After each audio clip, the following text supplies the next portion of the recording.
నేను గౌరవ industry IT శాఖ మంత్రివర్యులు శ్రీధర్ బాబు గారు, గౌరవ మైనింగ్ మినిస్టర్ వివేక్ వెంకటస్వామి గారు,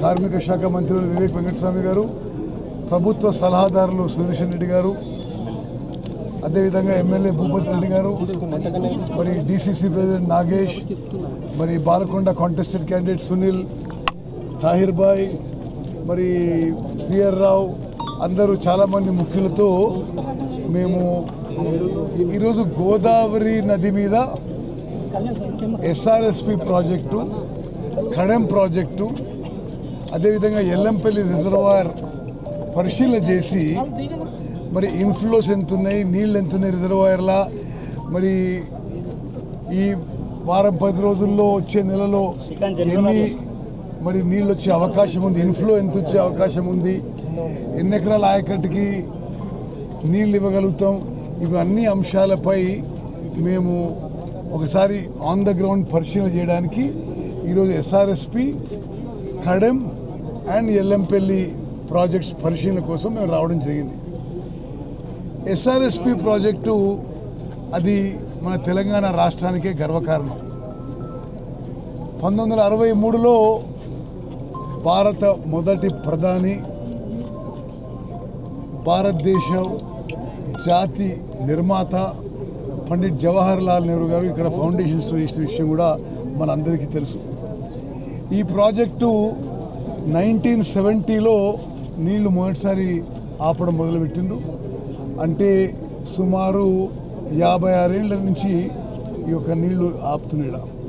అట్లా అదేవిధంగా ఇక్కడ ఒక 36 megawatt hydro electric power project కూడా ఉంది. ఒరిజినల్ ఈ స్టోరేజ్ కెపాసిటీ 112 టీఎంసీలు. సిల్టేషన్ అండ్ సెడిమెంటేషన్ వల్ల క్రమక్రమంగా అది 80 టీఎంసీలకు తగ్గింది.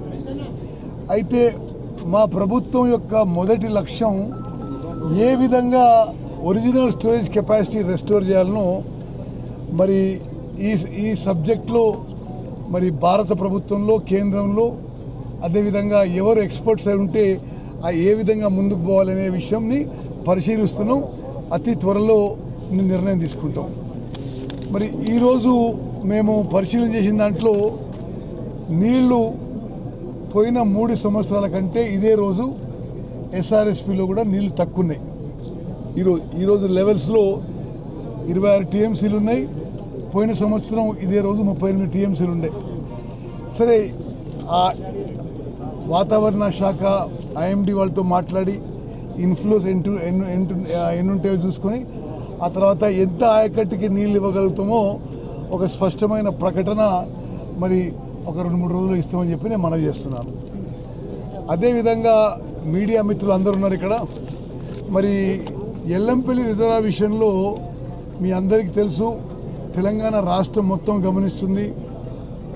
ఈసారి కూడా మేడిగడ్డ, అన్నారం, సుందిల్ల బ్యారేజెస్ కానీ వాటి పంపోజ్ కానీ ఉపయోగించకుండానే ఇప్పుడు ఎల్లంపల్లి రిజర్వాయర్ 20 టీఎంసీలకి నిండడం జరిగింది. అది మరి వర్షాలు ఆ విధంగా వచ్చినాయి, గోదావరి నదిలో ఆ ఇన్ఫ్లో వచ్చి నిండడం జరిగింది. ఈ విషయంలో మా ప్రభుత్వాన్ని ఏదో మేము తప్పు చేస్తున్నట్టుగా ఒక తప్పుడు ప్రచారం బీఆర్ఎస్ పార్టీ చేసిన విషయం కూడా మీ ద్వారా యావత్ రైతులకి, తెలంగాణ ప్రజానీకానికి మరోమారు తెలియజేస్తున్నా.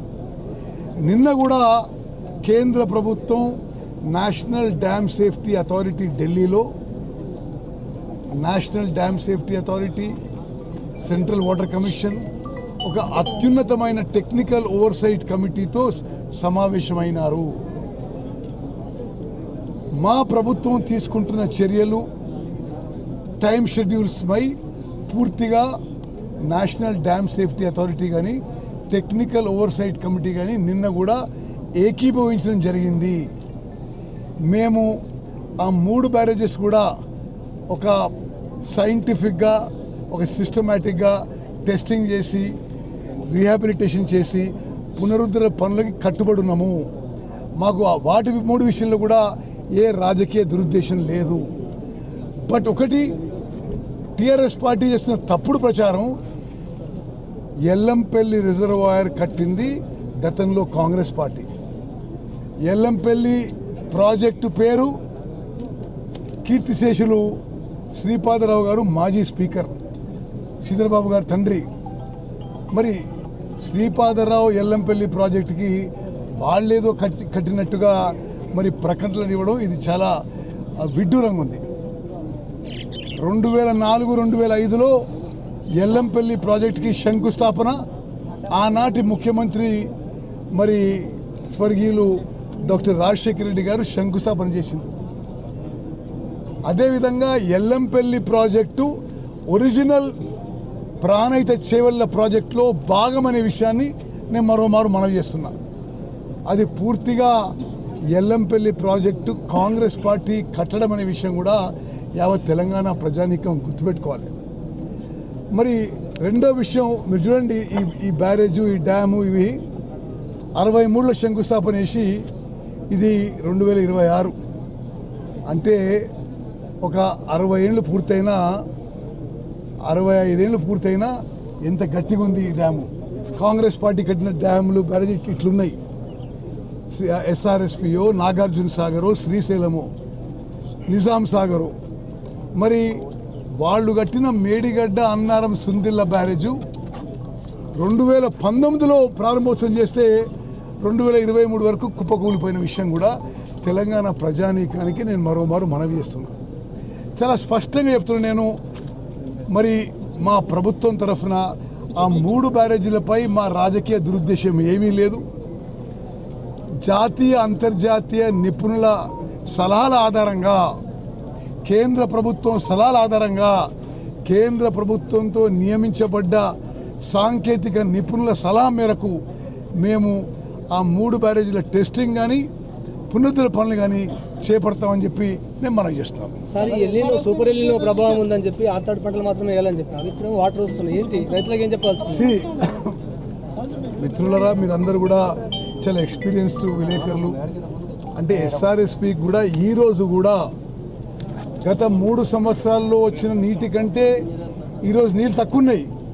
మరి రైతులు ఈ విషయాన్ని గమనించాలని చెప్పి మేము కోరుకుంటూ, మరి ఇంకా ఒక 3-4 రోజులు ఈ వాటర్ ఇన్ఫ్లో వాచ్ చేసి మేము ప్రకటన చేస్తామని చెప్పి మనం చేస్తున్నాం. ఈరోజు కూడా పోయిన సంవత్సరం 38 టీఎంసీలు ఉంటే ఎస్ఆర్ఎస్పిలో 26 టీఎంసీలు ఉన్నాయి ఈరోజు. అంతకంటే 3 ఏళ్ల కంటే కూడా తక్కువ ఉన్నాయి. ఇప్పుడు మేము తప్పనిసరిగా రైతుల పక్షపాత ప్రభుత్వం కాబట్టి ఏది రైతులకు మేలైతే ఆ విధంగానే ముందుకు పోతామని చెప్పి మనం చేస్తున్నాం. దక్షిణ తెలంగాణలో ఇంకా డ్రాట్ పరిస్థితి ఉంది. దక్షిణ తెలంగాణ ప్రత్యామ్నాయం చెప్పగలరు? దక్షిణ తెలంగాణలో వాచ్ చేద్దాము. ఇప్పుడు శ్రీశైలం ఈరోజు రేపట్లో నిండి నాగార్జున సాగర్కి నీళ్ళు వచ్చే అవకాశం అవపడుతున్నది. అది ఒక 3-4 రోజుల్లో కూడా అక్కడ కూడా పరిస్థితి క్లారిటీ వస్తుందని చెప్పి మనం చేస్తాం. ఎల్లంపల్లి ప్రాజెక్టు అప్పుడు కాకా వెంకటస్వామి గారు ప్రాణహిత చేవెళ్ళ అని చెప్పి ఎల్లంపల్లి ఆ లింక్లో ఉండేది. ఇప్పుడు మొన్న టీఆర్ఎస్ నాయకులు అందరూ కూడా ఇదే ప్రచారం చేస్తారు. మీరు బ్యారేజెస్ లేకుండా కూడా పంపులు నడిపియండి, కన్నెపల్లి పంపులు. నిజంగానే పంపులు నడిపించగలిగితే బ్యారేజీలు ఎందుకు కట్టినారు? అదొక ప్రశ్న. సెకండ్ ప్రశ్న, నిజంగానే అప్పుడు పంప్ చేసినుంటే నీళ్ళు 4 సంవత్సరాల క్రితం టీఆర్ఎస్ ప్రభుత్వం హయాంలో అప్పుడు 60 టీఎంసీ నీళ్లు పంపు చేసినారు. పంపు చేసి ఎల్లంపల్లికి నీళ్లు తీసుకురావడం జరిగింది. కానీ పైనుంచి గ్రావిటీతో నుంచి నీళ్ళు వచ్చినప్పుడు ఆ 60 టీఎంసీ నీళ్లు కూడా వాళ్ళు గేట్స్ ఓపెన్ చేసి వృధా చేయడం జరిగింది. 3,000 కోట్ల రూపాయలు కరెంట్ ఛార్జీలు అప్పుడు ఆ రోజులలో టీఆర్ఎస్ ప్రభుత్వం కట్టింది. ఇప్పుడు మళ్ళొకసారి తప్పుడు నిర్ణయాలు తీసుకోవడం వలన వారి ఈ ఖర్చు ఎవరు పెడతారు? ఇది కూడా ప్రజలపైన భారం పడేది. సో ఈ అవగాహన లేని కేటీఆర్, హరీష్ రావు వీరు కేవలము కాంగ్రెస్ పైన బురద జల్లడానికి ప్రయత్నం చేస్తున్నారు. కానీ ప్రజలకు వర్షాలు రావాలి, నీళ్ళు వస్తే మా రైతులు బాగుంటారు ఆ ఆలోచన లేదు. కేవలము వర్షాలు రావద్దు, నీళ్ళు ఇవ్వద్దు కాళేశ్వరం నుంచి, మళ్ళా టీఆర్ఎస్ ప్రభుత్వం రావాలని చెప్పి ఒక దురదృష్ట ఆలోచనతోని టీఆర్ఎస్ నాయకులందరూ కూడా మొన్న సోషల్ మీడియా క్యాంపెయిన్ చేయడం జరిగింది. మంత్రివర్యులు ఎప్పుడు కూడా చెప్పుకుంటూ వస్తున్నారు, ఈ నేషనల్ సేఫ్టీ డిసిషన్ ఏదైతే ఉందో సరిగా బ్యారేజెస్ లేవు, దీంట్లో నీళ్లు నింపొద్దని చెప్పి మరొకసారి కేంద్రము ఒక నిర్ణయం తీసుకోవడం జరిగింది. తో ఈ అవగాహన లేని టీఆర్ఎస్ నాయకులకు, ప్రత్యేకంగా కేటీఆర్కి, వారికి మొదలు వారే ప్రారంభం చేశారు, పంపులు స్టార్ట్ చేయండి, పంపులు స్టార్ట్ చేయండి అని. అంటే ఇప్పుడు ఏమయ్యేది నిజంగానే చూసుకుంటే ఆయనకు అవగాహన లేదు. ఆయనకు మళ్ళీ యూఎస్ఏ పోయి మళ్ళీ అక్కడ మంచిగా ఉద్యోగం చేసుకుంటే బాగుంటుంది.